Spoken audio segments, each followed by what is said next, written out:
अब इसके लिए एक और चीज, जो अब तक आपने प्रेग्नेंट लेडीज के लिए बहुत सारे एडवाइस बताए कि क्या करना चाहिए, लेकिन एक एडवाइस अब मैं चाहूंगा उनके पतियों के लिए, हस्बैंड्स के लिए, जो उनकी बड़ी केयर करना चाहते हैं। वो क्या करें एक प्रेग्नेंट लेडी के लिए कि जिससे कि वो अपने आने वाले बच्चे की भी केयर कर सकें और अपनी लव्ड वन की भी केयर कर सकें। आपने बहुत अच्छा प्रश्न पूछा, तो इसके लिए मैं कहूंगी tender loving care. Tender loving care का मतलब होता है कि आप इतने वो भी नहीं हो जाइए कि जैसे आपने अपने एग्जाम्पल के साथ कहा था ना कि आप उसे खाने खाने से पैम्पर कर रहे हैं, ऐसा भी मत करिए। खुद भी फिट रहिए, खुद भी जिम जाइए, एक्सरसाइज करिए, और उनको भी कराइए। उनके लिए सबसे बड़ा गिफ्ट आपके द्वारा कराई गई एक्सरसाइज और प्रोटीन डाइट होगा, रादर देन आप उनको फूड के रूप में, ओवर कार्बोहाइड्रेट मीठे के रूप में पैम्पर करने की कोशिश करें।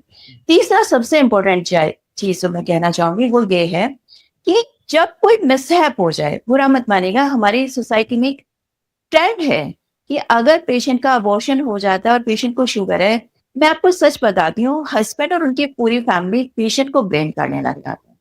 क्या पेशेंट नहीं चाहती है कि उसका बच्चा स्वस्थ हो, ठीक हो? उसे भी पता है उसके साथ प्रॉब्लम है, उसे भी पता है ट्रॉमा से वो गुजरेगी, उसे भी पता है डीएनसी उसके साथ होगी। तो अगर कोई मिसहैप हो जाता है, क्योंकि प्रेगनेंसी के साथ अगर शुगर है, जैसे मैंने आपको बताया, हर एक कॉम्प्लिकेशन का रिस्क ज्यादा होगा, चाहे वो बच्चे की मैलफॉर्मेशन का हो, आईयूडी का हो, अबॉर्शन का हो। तो उसके साथ खड़े होइए, उस समय उनको ब्लेम मत करिएगा, क्योंकि उस समय उसे आपके सपोर्ट की आवश्यकता है। अगर आपको ऐसा लग भी रहा है कि शुगर हम जितना अच्छा कंट्रोल कर पा रहे थे, पेशेंट नहीं कर पा रहा, but that is not that time, यह वो समय नहीं है जब आप उस चीज का जिक्र करें, क्योंकि पेशेंट भी परेशान है। तो आपके माध्यम से सबसे कहूंगी कि साथ दीजिए, एक्सरसाइज कराइए, डाइट कंट्रोल करिए, उनकी डाइट पे ध्यान दीजिए, लेकिन ईश्वर ना करे कि कोई प्रॉब्लम आ जाए तो ब्लेम मत करिए। वो पेशेंट भी चाहती थी एक स्वस्थ बच्चा, खुशहाल बच्चा उसके घर में, परिवार में आए। हाँ, जब उस ट्रेजेडी से वो बाहर आ जाए, तब चलिए कि हाँ, चलिए नई शुरुआत करें।